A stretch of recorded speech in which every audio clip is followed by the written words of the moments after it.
Dalam satu pekan terakhir, pernyataan Presiden Joko Widodo di depan sidang tahunan MPR beberapa hari lalu menghiasi berbagai pemberitaan di tanah air. Dan salah satunya adalah soal peran Pak Lurah dalam Pilpres 2024, di mana Presiden Jokowi mengatakan bahwa namanya bahkan sering dibawa-bawa sejumlah politisi dalam manuver politik. Lalu sebenarnya apa pesan tertentu yang dilontarkan Presiden Jokowi dalam pidatonya? Kita akan membahasnya dengan Direktur Eksekutif Lembaga Survei Indonesia, Jayadi Hanan. Selamat sore, Mas Jayadi. Selamat sore, Mevri. Kita flashback sedikit terkait dengan ajang sidang tahunan MPR yang seakan dinyatakan oleh sejumlah pihak ini ajang curahan hatinya Presiden. Menjelang setahun berakhirnya masa jabatan, kita akan menelaah sebenarnya apa sih pesan yang coba disampaikan Presiden Joko Widodo? Ya, salah satu memang Jokowi ini salah satu strateginya dalam berkomunikasi politik itu adalah apa yang disebut dengan strategi going public, ya. Berhubungan langsung dengan publik.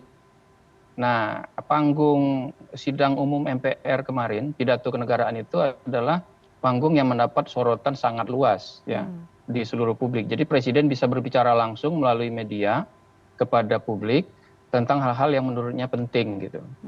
Nah, soal lurah ini misalnya, ya, saya kira sebetulnya Presiden sudah tahu itu pasti bahwa ini adalah semacam kode informal di karangan para politisi untuk menunjukkan bahwa Presiden itu perannya penting, bukan hanya dalam pemerintahan, tapi juga dalam proses-proses politik, gitu. Dan memang begitulah jamaknya, gitu, ya. Nah, paling tidak ada 3 makna yang bisa kita lihat, ya, dari pernyataan Presiden bahwa dia Presiden bukan lurah itu.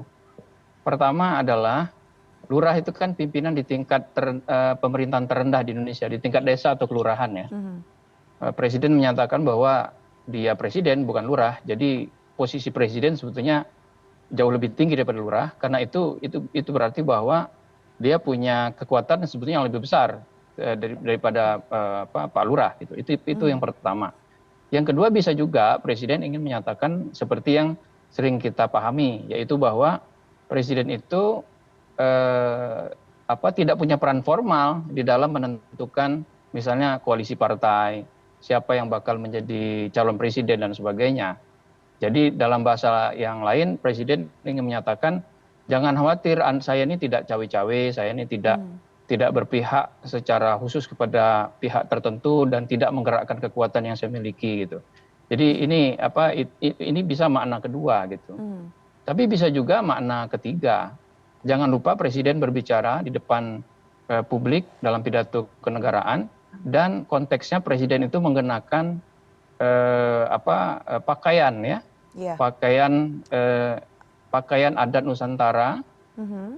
Jadi Presiden ingin menyatakan bahwa yang paling penting yang menjadi concern beliau adalah siapapun yang menjadi penggantinya kelak itu haruslah orang yang peduli dengan segala bentuk keragaman kekuatan-kekuatan yang ada di Nusantara ini. Karena berkali-kali Presiden itu menyatakan bahwa salah satu kekuatan bangsa Indonesia itu adalah keragaman itu.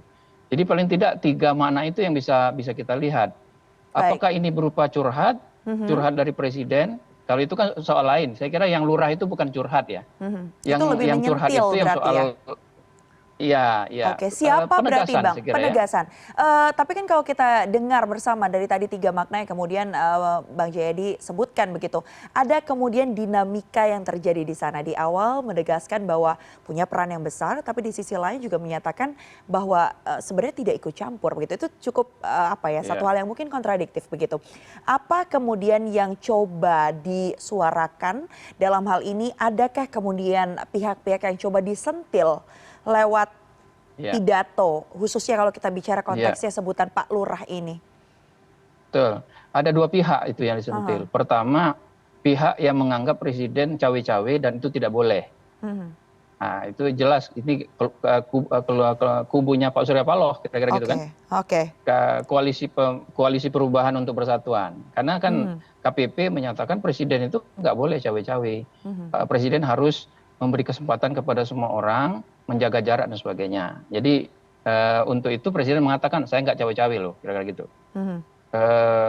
Walaupun saya punya kekuatan besar, kira-kira itu kan. Mhm. Mhm. Nah, yang kedua ya pihak yang selama ini mencoba untuk menggunakan kedekatan dengan presiden atau Mhm. berebut klaim bahwa mereka lah yang paling di-endorse oleh presiden, ya kan? Mhm. Mhm. Nah, dua pihak ini ya kita tahu semua, yaitu pihak PDIP, Ganjar Pranowo, Iya. dengan pihak Pak Prabowo, ya. Mhm. Dua-duanya memang pada kenyataannya memerlukan endorsement dari presiden. Mhm. Sedikit atau banyak itu bisa mempengaruhi para pemilih yang sampai saat ini masih setia kepada Jokowi, masih menunggu sinyal dari Mhm. presiden. Mhm. Presiden itu sebetulnya dukung siapa gitu ya. Condong kemana ya? Eh, Condong kemana gitu. Oke. Jadi dua pihak itu saya kira yang disentil. Di satu sisi presiden ingin menyatakan bahwa ya dia punya, memang sebagai presiden dia punya kekuatan, tapi pada saat yang sama itu tidak boleh disalahartikan, kira-kira gitu. Baik, karena kalau kita ingat betul dalam pidatonya juga dinyatakan bahkan kalau saya jalan-jalan begitu ya, Presiden menyatakan banyak sekali sudah ada poster-poster baliho yang menyandingkan Ya. wajah Presiden Jokowi dengan paslon yang ada. Tapi di sisi lain juga menegaskan bahwa itu tidak ada sangkut pautnya dengan saya. Apakah ini kemudian menegaskan bahwa pula lagi-lagi sikap politiknya belum ditentukan atau belum diumumkan setidaknya kepada publik akan mengarah ke siapa dari tiga paslon yang ada dan berkembang saat ini. Tapi di sisi lain kita tahu Iya, bahwa Presiden Jokowi ini juga PDI Perjuangan. Ini berarti apa nih ya. maksudnya nih Bang?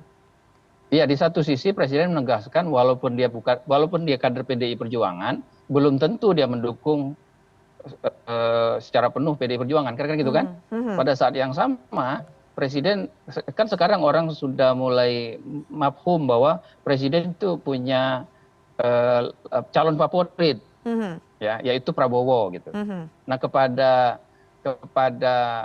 PDIP juga tetap dinyatakan oleh Presiden, calon favorit saya itu ya belum tentu Prabowo juga gitu. Mhm. Nah, akibatnya apa? Tapi pada saat yang sama, ketika Presiden menyatakan foto-fotonya dipasang bersama capres, Mhm. kan Presiden menyatakan itu juga. Presiden mengatakan nggak apa-apa, kan gitu. Oke. Artinya bahwa Presiden itu, saya kira gini, Presiden mengatakan Presiden memang penting posisinya. Kan Presiden sudah bilang memang nasibnya Presiden untuk dijadikan alibi, dijadikan paten-patenan dan sebagainya. Itu kan pengakuan dari seorang Jokowi bahwa peran Presiden itu besar dalam politik gitu. Mhm. Tetapi melalui pesan yang foto-foto tadi, Presiden mengatakan bahwa ya kalau Anda ingin memanfaatkan kekuatan yang saya miliki, Andalah yang harus menggunakannya, bukan Mhm. saya yang ikut cawe-cawe, kira-kira gitu kan. Oke. Siapa yang paling bisa menggunakan itu, maka itu yang akan memperoleh berkah paling besar gitu. Kalau Mhm. memang kekuatan presiden itu masih diperhitungkan. Dan kenyataannya memang kekuatan presiden Pak Jokowi masih diperhitungkan kan. Mhm. Karena Presiden Jokowi sampai sekarang minimal punya 3 kekuatan politik yang Mhm. bisa mempengaruhi proses-proses politik. Yang pertama, presiden itu adalah presiden yang walaupun sudah menjelang akhir periode kedua, tapi tingkat kepuasan publiknya masih sangat tinggi, Mayfrey. Masih Iya. di kisaran 80% kalau menurut Survei survei SLI. terakhir Oke. dari LSI maupun survei terakhir yang dirilis beberapa hari lalu oleh kemarin kalau nggak salah ya, oleh Mhm. Indikator misalnya ya. Itu Iya. pertama, approval ratingnya tinggi. Yang kedua, presiden itu jangan lupa adalah presiden kan. Betul. Presiden itu ada presiden dalam sistem pemerintahan presidensil itu adalah pengendali kebijakan Mhm. dari pusat sampai ke daerah, sedikit atau banyak. Sebagai pengendali kebijakan, tentu presiden berpengaruh. Apalagi banyak apalagi misalnya calon-calon presiden yang ada sekarang Mhm. adalah gubernur atau menteri kan gitu. Ya. Jadi tentu presiden punya pengaruh di situ. Yang ketiga, presiden punya kekuatan dalam pengertian presiden tuh sampai sekarang masih memelihara hubungan organiknya dengan para pemilihnya, baik Mhm. itu lewat relawan maupun langsung dengan terjun belusuan terus-menerus ke masyarakat, terjun ke masyarakat seperti tetap sedang berkampanye dan sebagainya. 3 kekuatan itu membuat presiden, walaupun dia nyatakan dia bukan ketua partai, tapi dia punya kekuatan politik yang tidak bisa diabaikan oleh aktor-aktor politik yang sekarang mencoba membentuk koalisi. Baik. Nah, karena presidennya tidak maju lagi, maka semua aktor politik kemudian berkepentingan untuk memanfaatkan itu. Ingin menjadi perpanjangan tangan dari 2 periode Presiden Joko Widodo begitu ya Bang?